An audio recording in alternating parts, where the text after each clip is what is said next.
김어준의 뉴스 공장.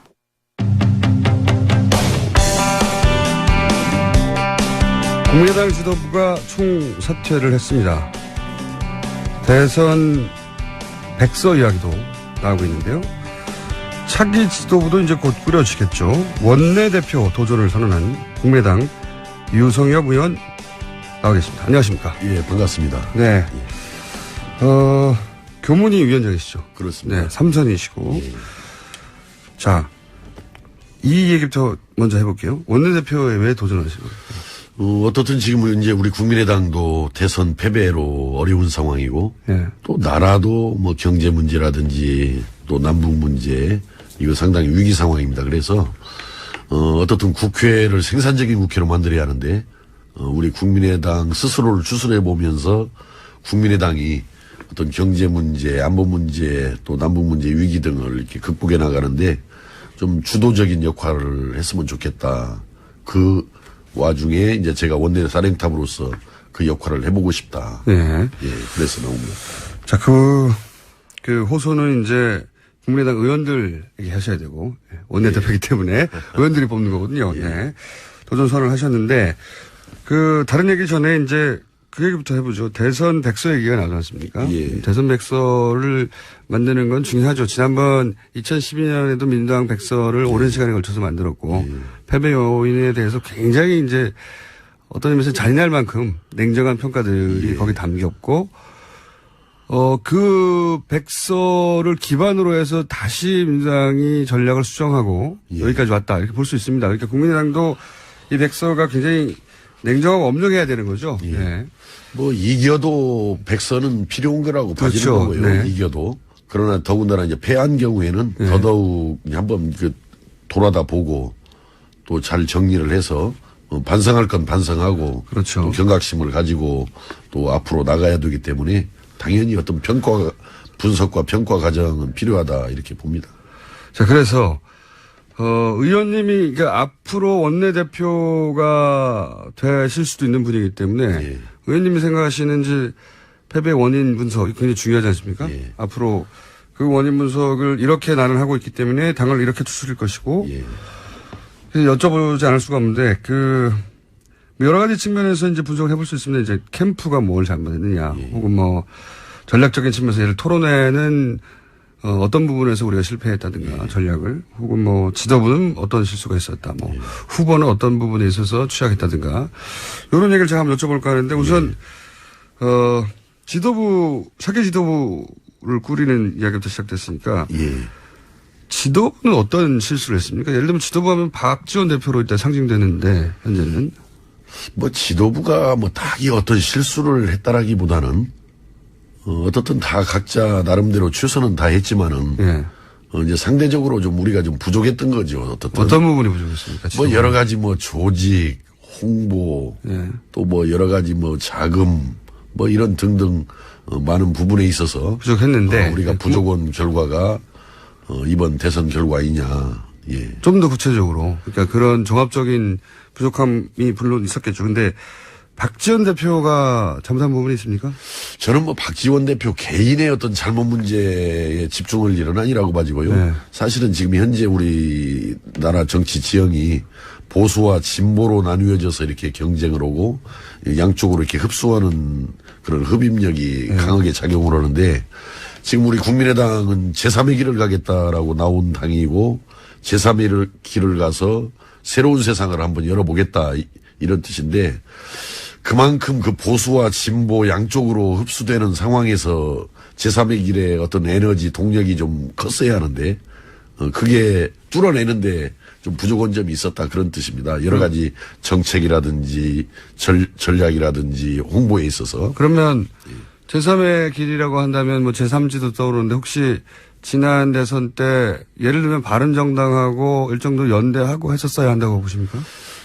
저는 기본적으로 작년 2월 달에 우리 국민의당이 출범했을 때, 중도를 표방하면서 개혁적인 보수 세력, 또 합리적인 진보 세력까지를 함께 아울러서 제3의 길을 한번 뚫어나가자 이런 입장이었기 때문에 저는 당연히 바른정당은 아마 우리 어떤 연대의 저는 대상이 이었어야 한다 이렇게 생각을 합니다. 개인적으로 그렇게 보시고. 어떻든 박근혜 탄핵 사태에 대해서 반성을 하고 네. 또 탄핵에도 동참을 했던 부분이기 때문에 일정 부분은 그런 어떤 개혁적인 그래도 보수로 분류할 수 있지 않겠느냐. 바른정당이 만약에 대선 기간 동안 혹은 뭐 대선 초입 혹은 그 전에 연대하거나 뭐 합당하거나 여러 가지 모델이 있긴 있었는데 그렇게 힘을 합쳤으면 호남에서 더 많이 빠져나가지 않았을까요? 글쎄 이제 그것은 뭐 호남에서 이게 표가 빠져나가는 과정을 보면은 이거였죠. 호남에서는 어떤 일이 있어도 이게 정권 교체를 이번에 해야 된다라는 것이 호남 민심의 핵심이었습니다. 그런데 이제 이게 어떻게 선거 과정을 거치면서 자유한국당의 홍준표 후보가 이렇게 급 상승을 하게 되니까 이제 우려가 생긴 거죠. 야, 이거 잘못하다가 이 대통령이 지금 탄핵되고 구속되어 있는 상황에서 정권 교체가 이거 물 건너갈 우려가 있는 거 아니냐. 그래서 가능성이 더 있는 민주당 쪽으로 급격하게 기울어진 것이 아닌가. 그런 요인도 물론 있습니다만 지난 탄핵 정국 때 보면 박 전 대표가 이제 바른정당 아마도 대부분 바른정당에 가신 분들 같은데 그런 분들하고 김무성 전 대표를 위시한 그런 분들하고 이제 손을 잡을 수도 있고 그분들이 이제 앞으로 중요한 역할을 할 것이다라는 코멘트를 할 때마다 국민의당 지지율이 팍팍 떨어졌거든요. 그러니까 바른정당 과 연대가 본격적으로 됐다면 오히려 더 떨어지지 않았을까요? 글쎄요, 그러진 않았을 겁니다. 왜냐하면 한때 우리가 국민의당의 안철수 후보가 35% 수준까지 여론조사 결과 올라온 적도 있었고 또 양자 대결 구도에서는 문재인 당시 후보를 이렇게 앞서는 경우도 간혹 있었잖아요. 4월 초까지. 그랬는데 어떻든 고 지지율이 그렇게 올라왔다가 그때 했었어야 한다. 뭐 저는 그때가 적기 아니었나 이렇게 싶어요. 그러면은 국민들한테 안정감이라든지 믿음이라든지 기대감을 줄 수 있어서 쭉 밀고 갈 수 있었지 않겠는가. 그러면은 혹시 원내대표가 되시면 원내대표가 되시면 바른정당도 지금 당 사정은 그렇게 넉넉지 않거든요. 그렇죠. 여러 가지로 빠져나가는 연도 많고. 혹시 국민의당과 바른당이 원내대표가 되시면 다시 연대하거나 정책적 연대부터 시작해서 여러 가지 형태의 뭐 갑자기 뭐 당을 합친다든가 이런 건 어렵겠지만 그렇게 아주 결속력을 강하게 가져가는 모델을 생각하십니까? 연대나 함께하는 문제가 논의됐던 것은 이제 정권 창출을 위해서 대선 전에 이렇게 논의됐던 사항이기 때문에 지금은 좀 상황이 좀 달라진 거죠. 지금은 현재는 뭐냐면은 원내 교섭단체가 4개가 되는 그렇죠. 사당 체제가 지금 형성되어 있는 거 아니겠습니까? 그러니까 굳이 국민의당 입장에서 바른정당과만의 그런 연대는 뭐 바람직하지 않고 뭐 민주당과도 사안에 따라서 근데 대선 때 그렇게 했었어야 된다는 거죠? 그렇습니다. 대선 전이고 보수를 잡기 위해서 지금은 그게 급한 사항은 아니라고 봐집니다. 지금은 현재는 사당 체제 속에서 국정이 제대로 갈 수 있도록 어떤 사안에 따라서 민주당과도 연대할 수 있고 알겠습니다. 또 뭐 바른정당과도 할 수 있고 토론회 얘기 많이 나오지 않습니까? 이제 전략 부분에서 토론회 예를 들어서 그 갑철수 MB 아바타로 상징되는 그 토론회 전략은 그 캠프에 썼잖아요. 아마 뭐 그러지 않았겠어요. 왜 그랬을까요? 저는 뭐 그게 이제 누가 그렇게 짜고 했는지는 정확하게 모르겠습니다만은 어떻든 잘못 진행된 것만은 틀림이 없습니다. 그때 그렇지. 토론회를 실시간을 보셨죠? 예, 봤습니다. 보시면서 무슨 생각하셨습니까? 아, 저거 아닌데 그런 생각이 들었죠. 그래서 얼마나 아닌데 생각하셨어요? 큰일이다 이 정도. 당시 그날이 제 기억에는 안보 분야 토론회였는데 그 주제와도 맞지도 않았을 뿐만 아니라 물론 이제 민주당에서 그 공식 당 내부 문건에 네거티브 하라는 문건을 지금 잘못을 지적을 한 건데, 그걸 그 본질적인 그 문제를 지적했어야지 굳이 뭐 MB 아바타냐 아니냐, 뭐 그 결론을 내는 게 중요한 문제가 아니었잖아요. 그러니까 그 당시 그걸 지적했다 하더라도 그 민주당이 네거티브 위주로 선거 전략을 짜고 가는 것에 대한 준엄한 어떤 지적 이렇게 그쳤어야 하는데 마치 MB 아바타냐 아니냐 그 자체가 논란이 되는 식으로 토론이 진행되다 보니까 우리가 대단히 그건 잘못한 일이라고 생각합니다. 그날 토론회 전반적으로 다 그 문제가 많았었는데 예. 그리고 실제 그 토론회가 얼마나 큰 타격을 입었다고 생각하십니까? 저는 아주 여러 토론에 대한 평가들은 좋지를 못해요, 전반적으로. 네. 그 대여섯 차례 토론에 대한 평가가 좋지 못하는데 그 중에서도 가장 아마 그 안 좋은 평가를 받는다면은 네. 그 부분 아니었는가 싶습니다. 그 토론이 이 대선 패배에 미친 영향이 어느 정도라고 보십니까? 이번 선거는 아주 특수한 상황의 선거 아니었어요. 전직 대통령이 감옥에 들어가 있고 또 현재 아주 그 탄핵이 갑작스럽게 이제 그 결정이 되다 보니까 12월에 치러야 할 대선을 이제 5월에 치르는데 딱 2달 만에 선거를 치르는 거 아니에요. 그러니까 아주 단기간에 압축적으로 치러지는 선거다 보니까 TV 토론의 비중이 굉장히 높아져 오는데도 불구하고 이번에는 더더욱 아주 TV 토론의 비중이 저는 높았었다 이렇게 봅니다. 이번 선거 과정에서. 결정적이라고 보십니까? 예, 그래서 이번에 그 TV 토론이 어떤 성패를 좌우한 거다 저는 이렇게 보고 있습니다. 그렇군요. 그렇다면 이제 후보 얘기를 하지 않을 수 없습니다. 예. 캠프가 혹여 누군가 그런 제안이나 전략을 세웠다 하더라도 후보가 그걸 잘 소화하거나 혹은 후보가 이건 아니라고 판단했다면 이런 일은 안 벌어졌을 거 아니겠습니까? 후보의 책임 부분은 얼마나 크다고 보십니까? 저는 이제 후보의 책임 부분을 떠나서 그 토론을 잘. 떠나지 말고 좀 얘기해 주세요.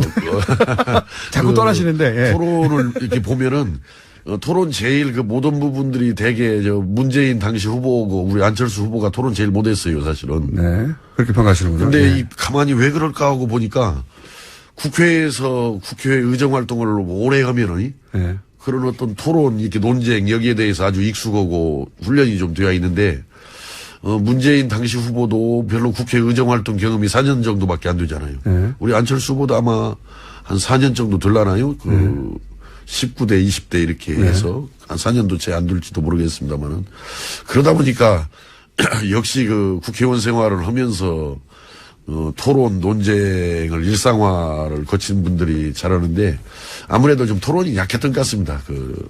그러니까 제 말은 후보의 토론 말씀하신 바대로 문재인 후보도 토론을 썩 잘하는 스타일의 후보는 아니었고 말도 토론만으로 따지면은 이제 심상정 후보나 유승민 후보가 훨씬 토론 자체는 잘했다는 평가인데 그렇다고 해서 그 토론만으로 문재인 후보가 지지율이 10% 깎인 건 아니지 않습니까? 근데 문재인 후보도 보니까 토론이 많이 늘었던데요. 그 당시. 제 말은. 예를 들어서 판문하면서 다른 주제로 옮겨가버리기도 하고 또 잘 모르면은 계속을 하고 하면서 또 이렇게 상대방 말을 유도하면서 시간도 버는 거 보니까 그래도 문재인 후보는 4년 전, 5년 전에 비해서 그 당시 많이 늘었던 것 같습니다. 제가 보니까. 제가 이제 이 질문을 드린 이유가 뭐냐면 이제 안철수 전 후보, 전 의원이고 이제 다 전이네요, 이제는. 사실상은 삼수 선언을 한 거라고 봐야 된단 말이죠. 정치를 접는 게 아니라 더욱 힘을 내고 재충전해서 다시 하겠다는 의지를 공식적으로 표명했으니까 그렇다면 이제 철저하게 부족했던 부분을 되짚어 봐야 되는데 당 차원에서 안철수 후보가 무소속으로 다시 나갈 일은 없을 것 같고요. 그죠? 국민의당을 본인이 상당한 창업주라고 스스로 생각하고 있기 때문에 국민의당의 문제의식과 같이 가야 되는데 이 후보의 약점을 어떻게 분석하느냐가 굉장히 중요하고 필요하잖아요. 원내대표가 되실 분이니까 더더욱이 의견이 궁금한 거죠. 그래서 토론의 스킬만의 문제인가 그 외에는 부족한 게 없었나요? 사람이라는 것은 누구나 다 부족하죠. 누구나 부족한 거지 완벽한 사람이 어디가 있겠습니까? 물론 그런데 대선 후보로서.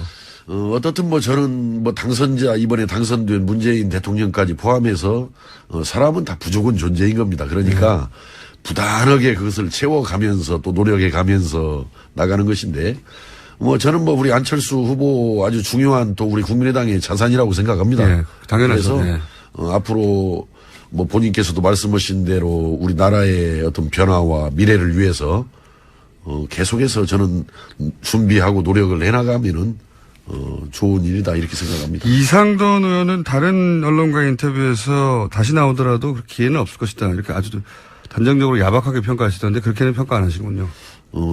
앞으로 5년 후의 일인데 너무 그렇게 단정적으로 볼 일은 저는 아니라고 봐지고 사람이 노력 여하에 따라서 준비 여하에 따라서 얼마든지 달라질 수 있는 부분이고 저는 뭐 안철수 후보의 장점 중에 하나가 그 학습 능력이 굉장히 뛰어나다. 예. 그리고 이번에도 목소리 이렇게 바꾸는 노력을 스스로 해서 바꿨듯이. 잘못된 거 아닙니까? 뭐 저는 잘못된 거라고 보지 않습니다. 어떻든 그 많은 국민들의 어떤 지적을 받아가면서 이런 부분을 이렇게 보완하고 보강하면 좋겠다 해서 그렇게 노력을 해서 변화된 결과를 만들어낸 것이기 때문에. 그게 이제 예. 연설할 때 그런 목소리가 다 자기 목소리가 아닌 거를 전 국민이 아는 상태에서 하는 거잖아요. 우리가 애초에 안철수 전 후보의 목소리를 모르는 상태라면 모르겠는데 다 알고 있는데 그렇게 하니까 그걸 노력으로 이해해 줄 수도 있지만 뭐 어색하다 그렇게까지 꼭 해야 되나. 뭐 글쎄요. 이제 보는 관점에 따라서 보는 사람에 따라서 그렇게 보는 분들도 있겠지만은 네. 전반적으로 제가 쭉 여론들을 이렇게 수렴해 보니까 그 부분에 대해서 오히려 긍정적인 평가들이 더 많던데요. 그 목소리 네. 이렇게 새로 바꾸는 노력에서 바꿔진 목소리에 대해서 오히려 뭐 또 아까 그렇게 뭐 부정적으로 보실 수도 있고 네. 그러나 긍정적으로 보는 분들도 오히려 더 많던데요. 지금. 목소리 얘기는 뭐 단편적인 예인데 제 말은 이제 안철수 전 후보가 지나치게 본인의 약점을 보강해야 된다는 생각 때문에 본인이 원래 가지고 있던 장점마저도 그런 연출로 보이게 만드는 역효과 부분이 있지 않았었나라고 이제 말씀드린 거, 목소리 얘기 나와서 말씀드린 건데. 예, 뭐 그런 부분은 없지 않았을 것입니다만은 네. 부단히 바꿔나가고 이렇게 더 새로운 모습을 국민들께 보여주기 위해서 노력하는 것은 정치인으로서 특히 이 나라의 최고 지도자가 되고자 하는 사람으로서 당연한 노력 방향 아닌가, 노력하는 모습 아닌가. 목소리 이야기가 나와서 그런데 의원님 목소리는 박명수 씨 목소리, 중후한 박명수 씨 목소리하고. 저도 지금 유세를 하도 열심히 하고 다녀가지고 지금 목이 조금 정상적인 목소리가 아닙니다, 지금. 그러면은, 후보도 큰 잘못이 없네요. 토론에 한번 잘못한 거 빼고는. 글쎄요, 뭐, 후보 잘못, 뭐, 개인의 잘못만을 너무 따지기보다도, 이제 이번에 앞에서도 아까 말씀드린 대로, 제3의 길을 뚫는 것이 굉장히 어려운 건데, 그걸 뚫기 위해서는 아까 같이 정책, 전략, 또 후보의 개인기, 이런 부분들이 다 이렇게 삼박자들이. 예, 모든 게 다, 되는데, 상수효과를 그런 삼박자가 충분하지 못했다. 이런 측면에서 보는 거고, 물론 뭐, 대선이라는 게 주인공은 후보기 때문에, 대선 후보기 때문에, 결국 후보의 부족함도 있는 거죠. 그게 뭐가 부족했는지 제가 여쭤보고 싶었던 건데, 자, 그러면. 예. 아무래도 원내대표로 나가시고 원내대표는 이제 의원들의 표를 받아야 되기 때문에 예. 말씀이 조심스러운 것 같습니다. 그죠? 예. 맞죠? 아니요, 뭐, 그걸 제가 원내대표 나가서 표를 의식해서 예. 뭐 그런 것은 아니고요. 그런 그러신 것 것은 아니고, 어떻든, 원내대표 떨어지시고 난 다음에 나오면 훨씬 더 야박하게 하실 것 같은데요. 아이고, 전혀. 그 사람이 그렇게 자꾸 바뀌어 쌓고 그러면 벌 받습니다. 아주 벌 받는 거죠. 벌 받는 거죠. 전략, 이렇게 전반적으로 다 부족했다고 이제 총평하신 거잖아요. 네, 어떻든 뭐 결과가 그렇듯이. 캠프도 그렇고. 우리가 겸허하게 인정하고 반성합니다. 반성하고. 박지원 대표가 매일 아침 문모닝 한 것은 소위 문모닝이라고 불리는 아침에 눈 뜨면 문재인 당시 후보에 대해서 이제 그 네거티브를 던지는 한마디씩. 그래서 문모닝이라고 이 별명이 붙은. 이거는 도움이 됐다고 보십니까? 원래 이제 그 당시 지금 문재인 당시 후보께서 제일 앞서가는 상황이기 때문에 네. 뭐 앞서가는 후보를 공격하는 것은 뭐 당연한데. 선거 전략으로 너무 당연한 일이고 모든 당이 일단 문재인 후보를 당연히 공격하는데 제 말은 매일 아침 하다 보니 그게 이제 문모닝이라고 별칭이 붙을 만큼 꼭 그게 이제 제가 궁금한 건 국민의당 내에서 그게 도움이 됐다고 평가하는지. 저는 뭐 도움이 되고 안 되고를 떠나서 떠나지 마시고. 떠나서 도움이 되고 안 되고를 떠나서 선거 전략으로 뭐 당연한 거였다 저는 이렇게 생각합니다. 뭐 그것이 뭐 크게 잘못된 거다 이렇게 생각하지는 않습니다. 혹시 그게 거꾸로 동호 반복이 이어지다 보니까 점점 식상해지기도 하고 한편으로는 당이 너무 네거티브에 몰두한다는 인상도 주고 거꾸로 문재인 후보 지지자들을 결집시키고 그런 효과는 없었을까요? 상대적으로 뭐 그런 측면이 있었겠죠. 그러나 어떻든 또 이제 그 중도 국민도 있었고 또 반대편 국민들도 있기 때문에 뭐 원래 지지자들이야 당연히 그거 싫어했겠지만은 또 이제 우리가 꼭 원래 지지자들 말고 아직 정하지 않은 부동층이라든지 또 이런 걸 대상으로 메시지를 던진 것이기 때문에 너무 뭐 아프게 받아들이지 않았으면 좋겠습니다. 뭐 선거에서 그게 뭐 또 네거티브라는 게 허위 잘못된 사실을 뭐 말하는 것은 아니었거든요. 그것이. 그렇게 의원님이 만약에 원내대표가 돼서 백서를 꾸미면 이게 한 5장 내로 끝날 것 같은데요. 그러지는 않고요. 저희들 아마 팀을 이제 뭐 위원회라든지 팀을 만들어서 다 차분하게 하나하나 돌아다 봐야 됩니다. 지금 아직. 당내 분위기는 어떻습니까? 마지막 질문. 굉장히 아쉬워하고 예. 또 스스로들 우리가 많이 노력이 좀 부족했구나라고. 당을 떠날 사람은 없을까요? 저는 뭐 현재까지 제가 대선 이후에 의원들 더군다나 원내대표 경선도 있어서 쭉 만나보고 있습니다만은 그런 분은 한 분도 없던데요. 현재까지. 의원님한테는 말 안 하는 거 아닐까요? 뭐 그러진 않을 겁니다. 그런데 여기에서 대선에서 패배했다고 해서 당을 떠난다라는 것은 글쎄요 예상하기 어려운. 보통 이제 규모가 작은 당들이 대선 이후에 뭘 당장은 아니더라도 이렇게 이합집산하는 게 이제 과거의 역사인데. 저희들은 그 대선 전에도 네. 우리가 설령 이번에 대선에 이겨도 내년 지선에서 꼭 승리한다는 보장은 없다. 또 설사 이번 대선에 진다고 해서 내년 뭐 지선에서 꼭 뭐 불리하다라는 법도 없다. 그렇기 때문에 그런 생각을 가지고 선거에 임했기 때문에 이번 대선 과정이나 결과를 겸허하게 되돌아보고 반성하고 경각심을 가지고 노력을 해나가면은 내년도 지선을 위해서 정책 개발하고 또 전략 잘 수립하고 또 선거 구호도 잘 만들어서 나가면은 내년 지선 우리가 또 이길 수 있다 이렇게 생각하기 때문에. 근데 이제 우려되는 바는 이제 정권 초기에 보통 국정 지지율이 굉장히 높고 그리고 언론도 허니문 기간이라고 이제 비판을 좀 자제하고 그러다 보면은 대통령의 임기가 이제 임기 초반에 굉장히 높은 편이지 않습니까? 그 지금도 이제 국정 지지율 조사하면 80% 이상 나오는데 뭐 다른 정권들도 그랬습니다, 다들. 그러니까 게다가 인수위도 없기 때문에 굉장히 힘이 막강한 상태에서 앞으로 1년이 지나가고 인기도 높은 상태를 유지할 텐데 그럼 호남에서 이제 대통령의 지지도가 높다 보니까 대통령의 소속 정당인 민주당의 지지도 높을 것이고 그럼 지방선거에서 굉장히 어려워질 수도 있고 그 이후에는 그럼 어떻게 될지 모르는 겁니까? 국민당이? 그렇습니다. 뭐, 우리가 이번에 이렇게 졌기 때문에 내년 지선에서 유리하다라고 말하는 것은 너무 어거지 주장이고, 꼭 그러나 이번에 졌기 때문에 내년 지선도 희망이 없다라고 볼 필요는 없다. 만약에 내년 지선 성과가 안 좋으면 그 다음에는 국민의당이 예를 들어서 빠져나갈 의원들이 많이 있을 수도 있죠. 저는 그러지 않다고 봅니다. 그 다음에는 총선이기 때문에 더 준비하고 더 노력해서 총선은 2년이나 더 남았습니다. 총선에서 또 막판 뒤집기를 또 해나가는 것이 정당을 하는 사람들의 알겠습니다. 합당한 태도. 원내대표 되시면 네. 되시길 저희가 기원하고요. 되시면 그때 나오셔서는 그때 이제 떠나서 말고 돌아와서로 해 주십시오. 오늘은 너무 많이 떠나셔서 저희가 이제 별칭 떠나서 유성엽 의원이라고. 이거 돌아온 유성엽으로 하겠습니다. 돌아온 유성엽으로. 그때 스튜디오 다시 모시겠습니다. 그때 한번 불러주십시오. 네. 예. 알겠습니다. 이때 지금까지 국민의당 유성엽 떠나서 의원이었습니다. 감사합니다. 감사합니다.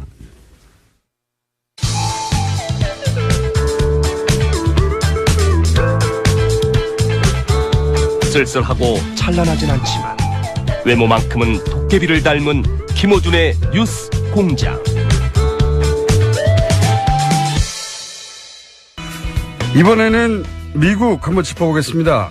그렇잖아도 트럼프 대통령과 통화도 했다고 하고 그리고 조속한 시일 내 정상회담 하자고 해서 뭐 국가 간 정상회담 준비하는데 시간이 좀 걸리긴 합니다만 빠르면 6월에도 이루어질 것 같은 상황이다 해서 저희 미국 전문가죠. 담당 아산정책연구원의 김준 연구위원 나오셨습니다. 안녕하십니까. 안녕하세요. 안녕하십니까. 박사님. 네.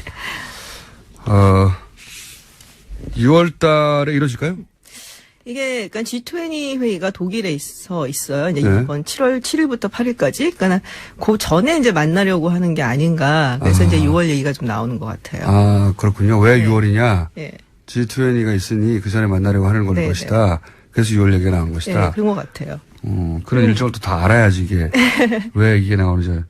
그러면 아무래도 이제 트럼프는 최근에 대선 결론 나기 직전에 사드 얘기 많이 했잖아요. 돈 내라고.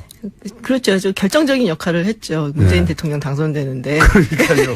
보통 이제 북풍이 불어주고 그 다음에 이제 미국이 보수 정권에 우호적인 발언을 해주고 했으면 좋았을 텐데 트럼프 대통령은 그냥 미국의 이익을 추구했어요. 그냥. 그렇죠. 그러다 보니 결과적으로 의도한 건 아니겠지만 문재인 대통령이 주장했던 재협상이라기보다는 이제 차기 정부로 넘겨야 한다고 하는 그런 주장이 좀 힘을 더 얻었죠. 우리만 그렇게 생각한 게 아니고 미국에서도 이제 그렇게 생각을 했어요. 그래서 미국 뭐 언론이라든지 뭐 또 이렇게 좀 도는 약간 미국식 찌라시 같은 게 있거든요. 아, 그래요? 예, 거기서도 그거는 어디서 만듭니까? 그거는 이제 여러 기자들이 만나갖고서는 한 이야기를 요약해 놓는다든지 뭐 이런 게 있어요. 아, 그런 게 있어요? 예, 근데 거기서 그 얘기가 나왔었어요. 트럼프가 문재인 뭐 대통령을 만들어냈다. 아, 미국 기자들이? 예, 도장 찍었다. 뭐 이런 식의 얘기들. 얘기하자마자? 예. 미국 기자들 중에 우리나라 이제 정세나 미국과의 관계에 관심이 많은 외신 기자들. 이 트럼프의 발언을 보고, 저거는 문재인 후보한테 굉장히 유리한 그렇죠. 발언인데? 라고. 그 사람도 뭐 우리도 다 그렇게 알죠. 해석했죠, 그때. 우리도 그렇게 얘기를 했죠. 네. 근데 이제 미국 기자들도 그런 얘기를. 네. 미국 지라시 통신에서. 미국 지라시 통신에서. 그건 뭐 상식이 있다면 당연히 이렇게 판단할 그렇죠. 정도의 예. 굉장히 희한한 타이밍에 희한한 발언이었어요. 그런 거 굉장히 자주 해요, 트럼프 대통령이. 예. 그럼 돈 내라고 하겠죠? 그게 사실은 많은 사람들이 생각하기를 당장 내라고는 안 할 거다. 근데 아마도 이제 내년에 방위 분담금 재협상이 들어가거든요. 네네, 그렇죠. 그때 일정 부분 좀 부담을 해줬으면 좋겠다 해서 약간은 덮어 씌워갖고 그 원천징수형으로 해가서 가지 않겠나라는 얘기가 있었거든요. 근데 저렇게 대놓고 먼저 얘기할 줄 몰랐어요. 그래갖고 외교가에서도 사실은 조금 놀랐어요. 이거는 대통령 레벨에서 안 하는 짓이잖아요, 원래. 그래서 이런 말 지금 안 하죠. 너 돈 내? 이런 걸 누가 합니까? 누가 안 하죠. 그거는 보통은. 그런데 이렇게 먼저 이제 그 소위 먼저 사업가 시절에 하던 대로 하는 거잖아요. 네. 협상에서 유리한 포지션을 취하기 위해서. 그렇죠. 세게 해놓고 판 흔들어 놓고 그 다음에 이제 들어가고 뭐 이런 식으로. 반쯤 깎아주는 것처럼. 예. 네. 근데 이게 외교 관계라는 게 또 항상 이렇게 사업하는 것처럼 되는 건 아니기 때문에 그러면은 사실 신뢰라는 것도 굉장히 중요한데 자기 갖고 있는 신뢰나 정치적인 자산을 좀 많이 까먹게 되죠. 본인은 그런 건 생각 안 하는 것 같아요. 전혀 이렇게 유념치 않은 것 같아요. 신뢰를 잃어도 돈을 얻으면 되는 사업가였기 때문에 그리고 그걸로 성공했잖아요. 그렇죠. 자기 방식으로. 그리고 그 방식으로 대통령까지 됐다고 생각하기 때문에 이 패턴을 버릴 것 같지는 않고. 계속될 것 같아요. 네. 그래서 어쨌든 트럼프가 이렇게 나온 이상 우리가 미국에 내야 하는 돈. 그 액수는 뭐 분담금의 형태로든 뭐로든 간에 더 늘어나게끔 만들려고 이제 굉장히 노력을 하겠죠, 미국에서. 근데 그거는 사실은 트럼프가 아니라 클린턴이 대통령이 됐어도 마찬가지고, 오바마 그렇죠. 대통령이 계속했어도 마찬가지고. 돈 더 내라고 하는 거는 뭐. 근데 이제 그걸 어떻게 방어할 거냐의 그 부분이 문제인데. 이제 문제인 거죠. 어떤 식으로 협상을 진행을 하고. 근데 뭐 모르겠어요, 저는. 근데 예전에 사실 미국 측에서의 문재인 대통령에 대한 반응은 뭐 솔직하게 말씀을 드리면은 막 환영하지는 않아요. 그렇겠죠. 예, 지금도 뭐 보수 정당이 지금 미국은 잡고 있고 또 노무현 대통령 시절에 이제 미국하고 사이가 그렇게 좋지는 않았어요. 그렇죠. 그래서 그 기억 때문에 미국이 함부로 이렇게 자기 마음대로 잘 안 듣죠. 그렇죠. 예. 그래서 그 부분에 굉장히 우려가 좀 많은 편이긴 한데 지금하고 그때는 상황이 좀 많이 다르지 않냐. 또 문재인 대통령도 당시에 노무현 대통령 사실은 인재가 좀 많이 없는 편이었고 지금은 너무 넘쳐나서 사실은 문제단 얘기가 나오고 있을 정도니까 그리고 예전에 그때 했던 경험 좀 잘못됐었던 점, 뭐 잘했던 점 이런 걸 그런 것들 뭐 생각을 해서 잘 하지 않을까 생각을 해요. 미국 입장에서는 좀 다르게 껄끄러운 이제 행정부가 탄생했다. 예, 정부가 탄생했다고 보는 것이고 거꾸로 보면 우리한테는 좋은 거죠. 그렇죠. 예, 우리한테는 좋은 건데. 근데 이제 트럼프는 그걸 넘어서서 미국의 정가나 미국 기자들도 예상치 못하는 짓을 너무 많이 하니까 어떻게 나올지는 모르겠습니다. 뭐 여러 가지 뭐 있는데 근데 아까 제가 오면서 라디오 들으니까 여기 뭐 TBS가 탄핵하는 전문 채널이라고 말씀을 하시길래 잘 모르시는 분들이 많아서 알려드리는 탄핵. 저도 몰랐어요. 오면서 오늘 알았어요. 저희도 몰랐는데 문자로 알려주시더라고요. 아, 근데 퍼뜨릴 게 없어서 해피바이러스도 아니고 탄핵 바이러스를 퍼뜨리고. 그런데 이 얘기를 하다 보면 이제 그 트럼프 대통령이 그러면 이런 것들을 강하게 추진하려면 기본적으로 이제 본인이 탄탄한 지지를 국내에서도 받아야 되는데 연결해서 생각해 보면 트럼프 대통령의 입지가 다른 누가 아니라 본인이 하는 발언이나 행위 때문에 계속 줄어들고 있잖아요, 입지가. 근데 지금 뭐 우리는 사실 대선 때문에 뭐 기쁘기도 하고 좀 아쉽기도 하고 정신이 없었는데 딱 그때 미국은 또 난리가 났었어요. 그 어떤 우리가 지금 상대해야 될 국가니까 어떤 난리가 났습니까? FBI 국장 제임스 콤이라고 있죠. 뭐 한국에도 많이 알려져 있어요, 사실은. 굉장히 강성해. 예, 굉장히 강성이고. 하고 싶은 걸 다 하는 국장이죠. 그렇죠. 그리고 사실 지난 대선에 그 대선 바로 한 2주 전쯤인가 이제 힐러리 클린턴 이메일에 대해서 다시 재수사를 하겠다. 뭐 이래갖고서 민주당 이쪽 저쪽 봐주지 않아요. 이 안 사람은. 맞아요. 그냥 조직을 위해서.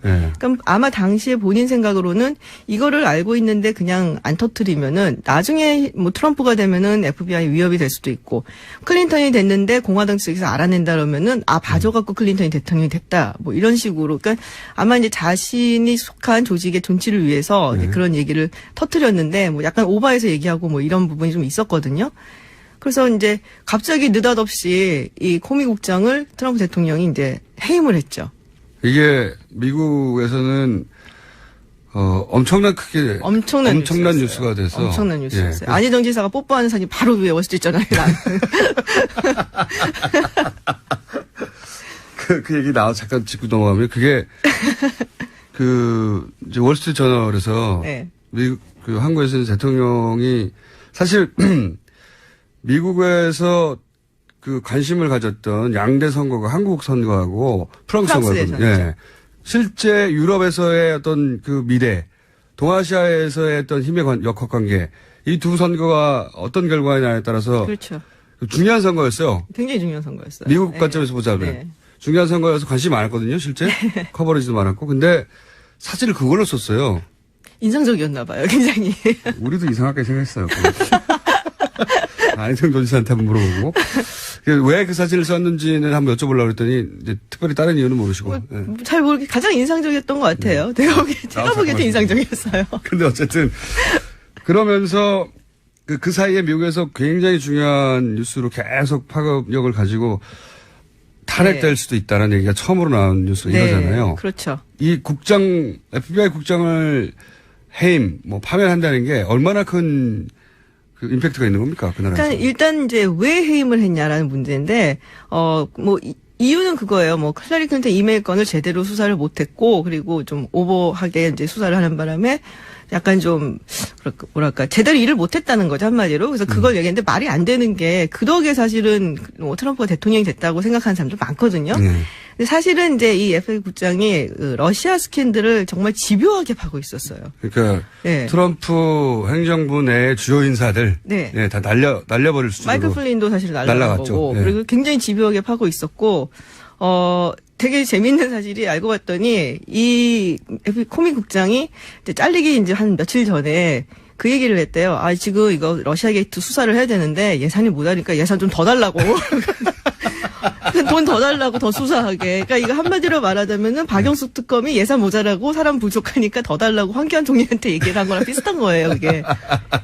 그래서 이제 자른 거죠. 그래서 사람들이 이제 생각하기는 일을 제대로 그러니까 못 해갖고 자른 게 아니라 너무 열심히 일해서 자른 거. 더군다나 대통령한테 치명적이 될 수 있는 사안을 그러니까 이제 이게 어떻게 되냐면 대통령이 자기를 수사하는 수사기관의 장을 자기를 그렇죠. 수사하기 때문에 잘라버린 거죠. 그렇죠. 이제 우리는 그렇게 생각을 다 하고 있는데 물론 이제 본인이 내놓는 어떤 명칭 이런 얘기는 그건 아닌데 그래서 이제 얼마나 심각한 거냐. 원래는 이제 FBI 국장이 10년 임기예요. 10년 해야 됩니까, 거기는? 네, 10년 임기예요. 그래서 대단하긴 2013년에 코미 국장이 취임을 했기 때문에 2023년까지 보장이 되어 있는 건데 근데 물론 그렇다고 해서 대통령이 해임을 하지 말란 부분은 없어요. 없죠. 네. 그래서 73년인가 이후로부터는 계속 이제 10년 임기를 해갖고 그걸 규정을 해놨는데 미국은 그 정권이 바뀌어도 대부분 그게 넘어가죠. 그냥 넘어가죠. 네. 한 번 해임을 한 적이 있어요. 임기 중에 이제 빌 클린턴 대통령 시절에. 그리고 나중에 이제 빌 클린턴 대통령이 잘 해임한 걸 좀 약간 후회한다는 식으로 이렇게 약간 독박하는 이런 게 있었고, 그래서 웬만하면 FBI 수사권 독립이라든지 이런 걸 위해서 안 건드리거든요. 그래서 굉장히 충격적이었죠 이번에 해임건이. 그리고 코미 국장이 그 해임됐다는 사실을 알아낸 것도 되게 충격적이었어요. 어떤 방식으로 알았나요? 그러니까는 자기가 이제 FBI 직원들하고 무슨 세미나를 하고 그리고서 이야기를 막 하는데 이게 뒤에 이제 TV들이 이렇게 있잖아요. 아, 본인은 몰랐어요? 몰랐어요. 그래서 막 얘기하다가 코미국장을 이렇게 얘기하고 그 직원들은 이제 코미국장 바라보면서 이렇게 그 TV가 있으니까 이러고 보는데 해임됐다고 나오는 거예요. 그래서 야, 너 잘렸대. 그러니까 처음에는 이러다가 나중에 알고 봤더니 진짜로. 아, 본인의 해임 소식을 뉴스를 통해서 들었군요. 근데 제 생각에는 이제 트럼프 대통령이 망신 주려고 해임한다라고 이제 쓴 편지까지 이렇게 사진 찍혀서 유출되고 뭐 이런 식이래 갖고. 예. 핵심 인력 중에 예를 들어서 그 비즈니스 출신가들이 많다 보니 고액에 팔아먹는 거거나 언론에 아니면은 충성도가 떨어지거나 어쨌든 그래서 지금 탄핵 얘기가 진짜 나왔죠. 정치권에서 뭐 좀 얘기가 있는데 탄핵 바이러스를 좋아하시지만 제가 보기에는 지금은 아닌 것 같아요. 물론 지금은 안 되겠죠. 근데 아니고. 점수를 탄핵 점수를 계속 쌓아가고 있지 않습니까? 그렇죠. 이게 점수 코인을 이렇게 조금씩 쌓아가고는 있는 상황이고, 근데 이게 정말로 그런 식으로 이어지려고 한다면은 뭔가 이렇게 뭐 스페셜 인베스티게이션이나 이런 게 특별 뭐 조사라든지 뭐 이런 게 들어가야 되거든요.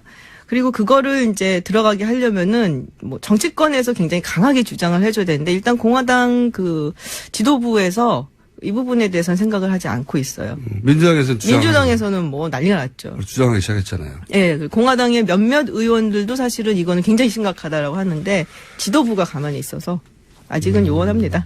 근데 이제 그 배팅 사이트에서는 가능성 60% 상승이에요.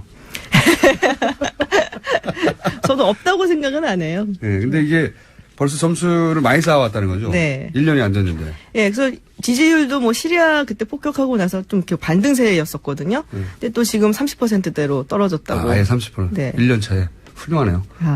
등락이 아주 뭐.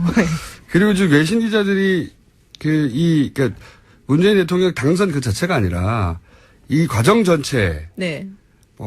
처음에 이제 최순실 게이트가 터져서 탄핵으로 가고 헌법재판소가 법의 테두리 내에서 결정하고 대선이 치러지고 그 대선 과정이 평화적으로 이루어져서 대통령이 새로 나오는 과정 전체에 대한 이야기들이 엄청 많더라고요. 그렇죠. 그러니까는 굉장히 성숙한 민주주의로 발전을 했다라고 생각을 하죠. 한국 같은 경우는 뭐 민주주의 국가라고 하더라도 신생 민주주의 국가로 여겨졌었거든요. 그 외신에서는 보통 이게 아직 미성숙하다는 식의 표현이나 그거 봐라 역시 아직은 안 되는구나라는 저는 그런 외신만 굉장히 오랫동안 접하다가 최근 뭐 몇 개월 사이에 이게 좀 어색해요. 한국을 봐라 뭐 자꾸. 이게 이제 과거에는 실제로 외신들이 안 그러는데 한 문장 가지고 따와가지고 막 우리끼리 과장하고 그랬는데 지금 기사 전체가 성숙한 민주주의 그러니까 서구가 한국을 보라는 얘기가 자꾸 등장하니까 이게 제가 오버하는 게 아니고요. 제가 오버 싫어하거든요. 이런 거는. 특히 외신을 통해서 오버하는 건. 특히 그런 게 있었어요. 프랑스 같은 경우랑 이제 우리랑 비교를 했을 때 뭐 포퓰리즘 얘기를 하면서 프랑스의 르펜은 포퓰리즘일 수 있지만 한국은 그게 아니다. 정말로 이게 민주적인 과정이었다라는 얘기들을 굉장히 많이 하더라고요. 프랑스에서도 이제 르펜을 지지하는 극우를 지지하는 그 데모 많았었는데 거기는 포퓰리즘이면 한국은 민주주의가 성숙한 거다. 이런 표현이 자꾸 외신에 그리고 제대로 된 민주주의를 보려면 한국을 봐라. 뭐 이런 얘기를 자꾸 하니까요. 사람들이 왜 이러나 싶기도 하고. 좋죠 뭐. 제가 이런 얘기를 드리는 이유는 뭐냐면 이제 한미 정상간에 이런 회담을 하고 그리고 언론이 그걸 어떻게 평가할 건지 그리고 언론이 특히 미국 언론이 누구의 편에 서서 이해관계를 또 설명해 줄 건지 여론을 어떻게 만들 건지 그게 중요하잖아요.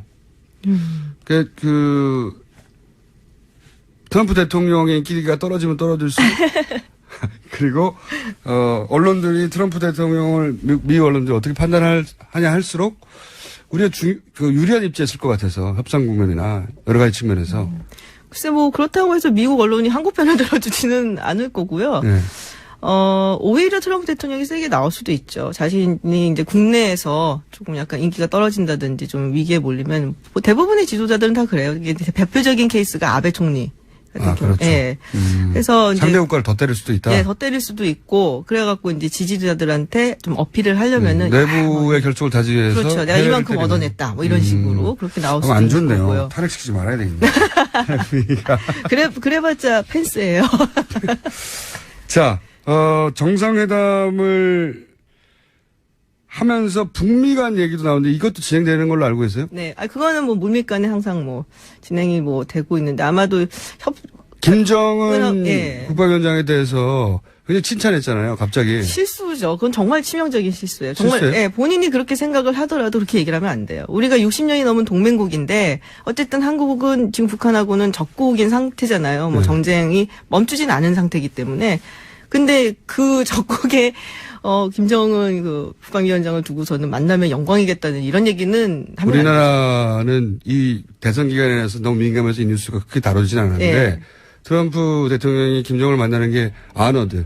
그리고 예, 그 네, 아너드 영광이라고. 정말 말도 안 되는 얘기고 그리고 미국 대통령 그렇게 아무나 만난 거 아니에요. 근데 이런 얘기를 보면은 이제 왔다 갔다 하고 있는 거 아닙니까? 시간이 다 됐네요. 예. 요 얘기 또 저희 연속해 짚어보겠습니다. 뭐 그러지 않았겠어요? TV 왜 토론 그랬을까요? 팀에서. 저는 뭐 그게 이제 누가 그렇게 짜고 했는지는 정확하게 모르겠습니다만은 어떻든 잘못 진행된 것만은 틀림이 없습니다. 그때 그것이. 토론회를 실시간으로 보셨죠? 예, 봤습니다. 보시면서 무슨 생각하셨습니까? 저거 아닌데 그런 생각이 들었죠. 그래서 얼마나 아닌데 생각하셨어요? 큰일이다 이 정도.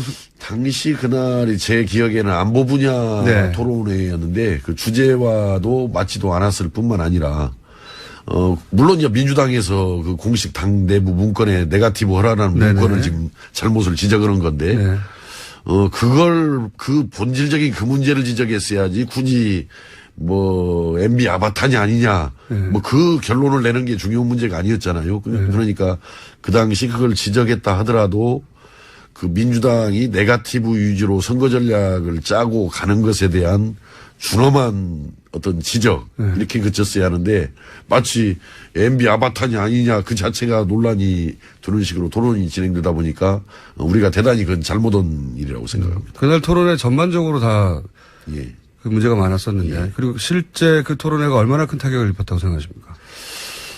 저는 아주 뭐 여러 토론에 대한 평가들은 좋지를 못해요. 전반적으로. 그 대여섯 차례 토론에 대한 평가가 좋지 못하는데 그 중에서도 가장 아마 그 안 좋은 평가를 받는다면은 그 부분 아니었는가 싶습니다. 그 토론이 이 대선 패배에 미친 영향이 어느 정도라고 보십니까? 이번 선거는 아주 특수한 상황의 선거 아니었어요. 전직 대통령이 감옥에 들어가 있고 또 현재 아주 그 탄핵이 갑작스럽게 이제 그 결정이 되다 보니까 12월에 치러야 할 대선을 이제 5월에 치르는데 딱 2달 만에 선거를 치르는 거 아니에요. 그러니까 아주 단기간에 압축적으로 치러지는 선거다 보니까 TV 토론의 비중이 굉장히 높아져 오는데도 불구하고 이번에는 더더욱 아주 TV 토론의 비중이 저는 높았었다 이렇게 봅니다. 이번 선거 과정에서. 결정적이라고 보십니까? 예, 그래서 이번에 그 TV 토론이 어떤 성패를 좌우한 거다 저는 이렇게 보고 있습니다. 그렇군요. 그렇다면 이제 후보 얘기를 하지 않을 수 없습니다. 예. 캠프가 혹여 누군가 그런 제안이나 전략을 세웠다 하더라도 후보가 그걸 잘 소화하거나 혹은 후보가 이건 아니라고 판단했다면 이런 일은 안 벌어졌을 거 아니겠습니까? 후보의 책임 부분은 얼마나 크다고 보십니까? 저는 뭐 이제 후보의 책임 부분을 떠나서 그 토론을 잘. 떠나지 말고 좀 얘기해 주세요. 자꾸 떠나시는데. 예. 토론을 이렇게 보면은 토론 제일 그 모든 부분들이 대개 문재인 당시 후보고 우리 안철수 후보가 토론 제일 못했어요 사실은. 네. 그렇게 평가하시는군요. 근데 예. 가만히 왜 그럴까 하고 보니까 국회에서 국회 의정 활동을 오래 하면은 예. 그런 어떤 토론 이렇게 논쟁 여기에 대해서 아주 익숙하고 훈련이 좀 되어 있는데 문재인 당시 후보도 별로 국회 의정 활동 경험이 4년 정도밖에 안 되잖아요. 우리 안철수 후보도 아마 한 4년 정도 될라나요? 19대, 20대 이렇게 해서 한 4년도 채 안 될지도 모르겠습니다만은 그러다 보니까 역시 그 국회의원 생활을 하면서 토론 논쟁을 일상화를 거친 분들이 잘하는데 아무래도 좀 토론이 약했던 것 같습니다. 그러니까 제 말은 후보의 토론 말씀하신 바대로 문재인 후보도 뭐 토론을 썩 잘하는 스타일의 후보는 아니었고 말도 토론만으로 따지면은 이제 뭐 심상정 후보나 유승민 후보가 훨씬 토론 자체는 잘했다는 평가인데 그렇다고 해서 그 토론만으로 문재인 후보가 지지율이 10% 깎인 건 아니지 않습니까? 근데 문재인 후보도 보니까 토론이 많이 늘었던데요. 그 당시. 제 말은 예를 들어서 판문하면서 다른 주제로 잘못했다고 하시다가 옮겨가 버리기도 하고 또 잘 모르면은 계속을 하고 하면서 또 네. 이렇게 상대방 말을 유도하면서 시간도 버는 것 보니까 그래도 문재인 후보는 4년 전, 5년 전에 비해서 그 당시 많이 늘었던 것 같습니다. 제가 보니까. 제가 이제 이 질문을 드린 이유가 뭐냐면 이제 그 안철수 전 후보, 전 의원이고 이제 다 전이네요, 이제는. 사실상은 삼수 선언을 한 거라고 봐야 된단 말이죠. 예. 예, 정치를 접는 게 아니라 더욱 힘을 내고 재충전해서 다시 하겠다는 의지를 공식적으로 표명했으니까 그렇다면 이제 철저하게 부족했던 부분을 되짚어 봐야 되는데 당 차원에서 안철수 후보가 무소속으로 다시 나갈 일은 없을 것 같고요. 그죠? 예. 국민의당을 본인이 상당한 창업주라고 스스로 생각하고 있기 때문에 국민의당의 문제의식과 같이 가야 되는데 이 후보의 약점을 어떻게 분석하느냐가 굉장히 중요하고 필요하잖아요. 예. 그 원내대표가 되실 분이니까 더더욱이 의견이 궁금한 거죠. 그래서 토론의 스킬만의 문제인가 그 외에는 부족한 게 없었나요? 뭐 사람이라는 것은 뭐 누구나 다 부족하죠. 누구나 부족한 거지 완벽한 사람이 어디가 있겠습니까? 물론 그런데 예. 대선 후보로서 어떻든 뭐 저는 뭐 당선자 이번에 당선된 문재인 대통령까지 포함해서 사람은 다 부족한 존재인 겁니다. 그러니까 부단하게 그것을 채워가면서 또 노력해 가면서 나가는 것인데 뭐 저는 뭐 우리 안철수 후보 아주 중요한 또 우리 국민의당의 자산이라고 생각합니다. 예, 당연하죠. 그래서 예. 앞으로 뭐 본인께서도 말씀하신 대로 우리나라의 어떤 변화와 미래를 위해서 계속해서 저는 준비하고 노력을 해나가면은 좋은 일이다 이렇게 생각합니다. 이상돈 의원은 다른 언론과 인터뷰에서 다시 나오더라도 그렇게 기회는 없을 것이다. 이렇게 아주 단정적으로 야박하게 평가하시던데 그렇게는 평가 안 하시군요. 뭐 앞으로 뭐 5년 후의 일인데 예. 너무 그렇게 단정적으로 볼 일은 저는 아니라고 봐지고 사람이 노령력 홍준표 후보가 이렇게 급 상승을 하게 되니까 이제 우려가 생긴 거죠. 야 이거 잘못하다가 이 대통령이 지금 탄핵되고 구속되어 있는 상황에서 정권 교체가 이거 물 건너갈 우려가 있는 거 아니냐. 그래서 가능성이 더 있는 민주당 쪽으로 급격하게 기울어진 것이 아닌가. 그런 요인도 물론 있습니다만 예. 지난 탄핵 정국 때 보면 박 전 대표가 이제 바른정당 아마도 대부분 바른정당에 가신 분들 같은데 그런 분들하고 김무성 전 대표를 위시한 그런 분들하고 이제 손을 잡을 수도 있고 그분들이 이제 앞으로 중요한 역할을 할 것이다라는 코멘트를 할 때마다 국민의당 지지율이 팍팍 떨어졌거든요. 그러니까 바른정당 과 연대가 본격적으로 됐다면 오히려 더 떨어지지 않았을까요?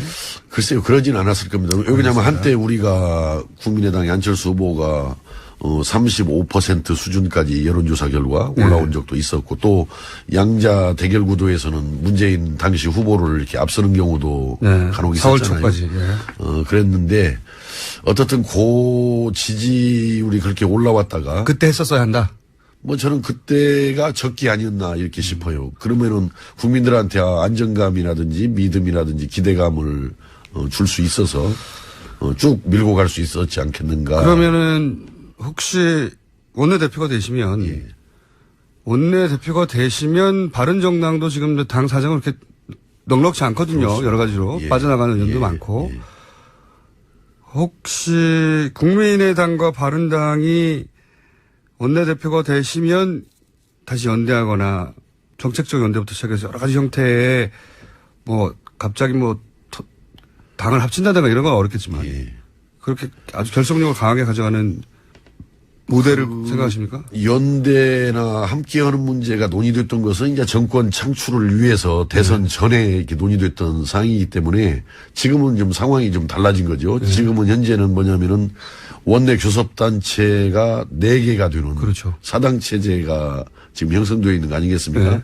그러니까 굳이 국민의당 입장에서 바른정당과만의 그런 연대는 뭐 바람직하지 않고 뭐 민주당과도 사안에 따라서 근데 대선 때 그렇게 했었어야 된다는 거죠? 그렇습니다. 대선 전이고 보수를 잡기 위해서 지금은 그게 급한 상황은 아니라고 봐집니다. 지금은 현재는 사당 체제 속에서 국정이 제대로 갈 수 있도록 어떤 사안에 따라서 민주당과도 연대할 수 있고 알겠습니다. 또 뭐 바른정당과도 할 수 있고 토론회 얘기 많이 나오지 않습니까? 이제 전략 부분에서 토론회 예를 들어서 그 갑철수 MB 아바타로 상징되는 그 토론의 전략은 그 캠프에서 짰나요?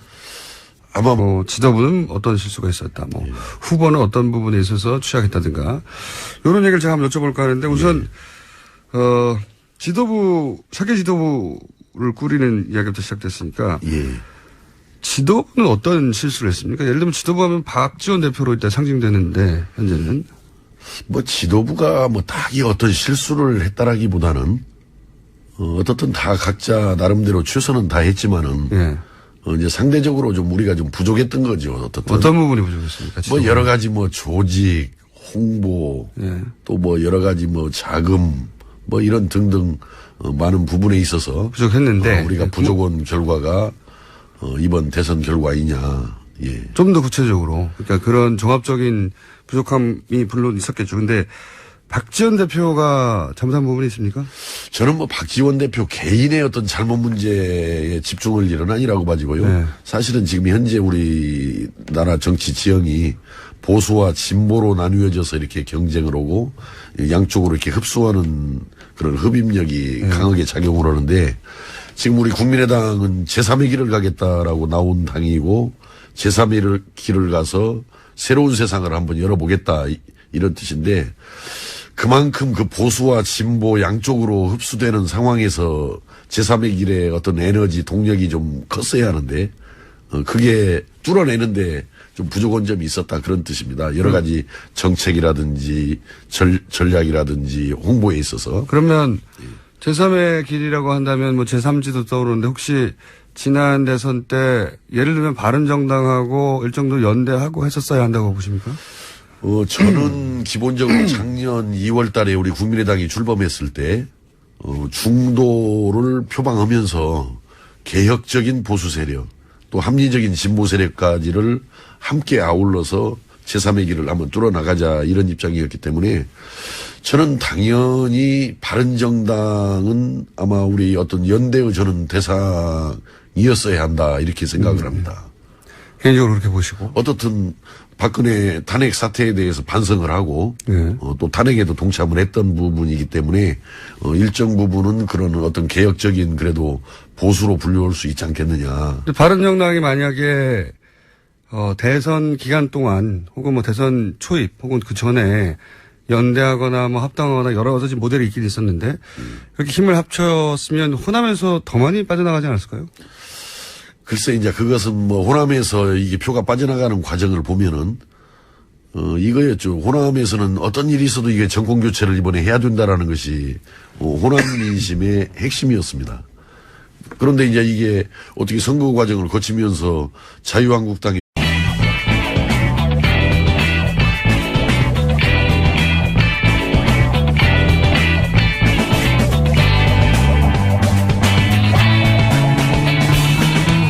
김어준의 뉴스 공장.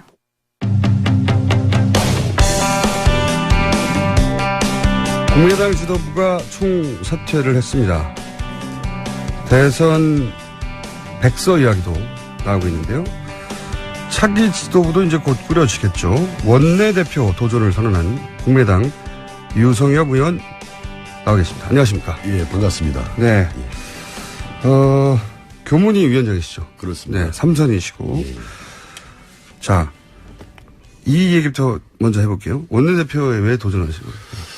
어떻든 지금 이제 우리 국민의당도 대선 패배로 어려운 상황이고 예. 또 나라도 뭐 경제 문제라든지 또 남북 문제 이거 상당히 위기 상황입니다. 그래서 어떻든 국회를 생산적인 국회로 만들어야 하는데 우리 국민의당 스스로를 추스려 보면서 국민의당이 어떤 경제 문제, 안보 문제, 또 남북 문제 위기 등을 이렇게 극복해 나가는데 좀 주도적인 역할을 했으면 좋겠다.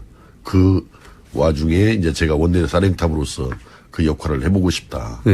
예, 그래서 나옵니다.